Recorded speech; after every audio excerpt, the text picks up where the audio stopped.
Kapan pandemi selesai? Menarik nih, kita udah bertahun-tahun nih jaga jarak, pakai masker, cuci tangan, semua karena pandemi. Banyak hal yang berubah di hidup kita, kebiasaan baru, banyak hal-hal yang nggak bisa kita lakuin, pariwisata berubah banget, bisnis juga berubah banget, dan kita semua pasti nanya, pandemi selesainya kapan? Apalagi buat kamu yang udah bosen sekolah online, pengen ketemu teman-teman, terus capek dicolong-colok hidungnya. Saya tuh gitu.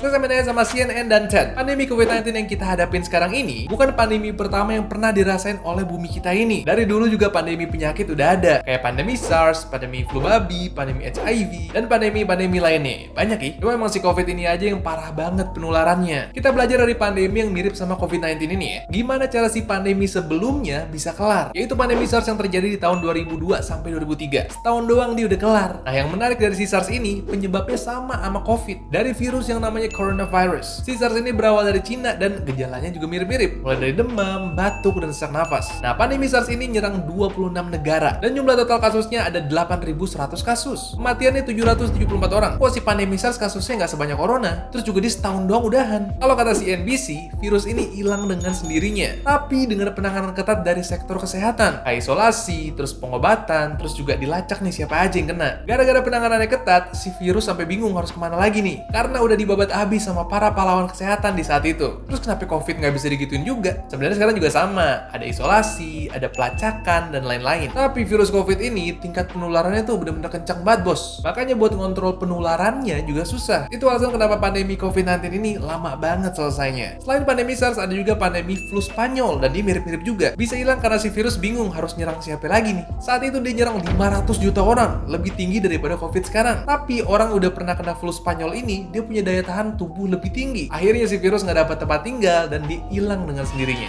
Sayangnya COVID-19 ini dia agak ribet nih. Dia bermutasi terus. Ada varian baru terus kan? Makanya tubuh kita mau adaptasi juga bingung. Tapi kamu tahu nggak sih kalau dulu itu flu penyakit yang mematikan? Banyak yang meninggal. Kalau sekarang pasti cuma dibilang pilek doang gitu kan, enteng. Nggak boleh izin sakit kalau pilek doang gitu. Kenapa begitu? Ketika kita belum punya antibodi sama virus tertentu, badan kita kaget, sakit. Nah, semakin lama kita adaptasi sama virus, semakin pintar juga tubuh kita untuk bertahan dari virus itu. Makanya sekarang kalau flu ya paling pilek, bersihin aja. Minum obat sama teh hangat biasanya sembuh ya. Karena tubuh udah punya kekebalan untuk hadapin virus itu. Semoga kita semua bisa punya kekebalan terhadap pandemi apapun secepatnya ya. Terus selesai kapan nih pandemi COVID-19? Sampai nanya sama kemenkes.go.id. Sebuah pandemi baru bisa selesai kalau semua virusnya udah mati atau kita semua udah punya herd immunity. Apaan tuh herd immunity? Ini adalah kekebalan kelompok untuk ngelawan virus. Sama kayak pandemi-pandemi sebelumnya kita ngalahin si virus ini. Contohnya nih, ada kelompok yang jumlahnya 6 orang. Tapi 1 dari 6 orang ini nggak bisa vaksin karena kondisi tubuhnya nggak memungkinkan. Nah, biar ngejaga 1 orang temennya ini nggak vaksin, 5 orang lainnya harus vaksin. Biar bisa ngelindungin temennya dari virus. Semakin banyak yang udah divaksin, semakin berkurang kemampuan virus buat nempel di manusia. Akhirnya si virus nggak punya tempat buat berkembang biak lagi. Kalau nggak bisa berkembang biak, berkurang jumlah virusnya. Berkurang juga jumlah orang yang kena.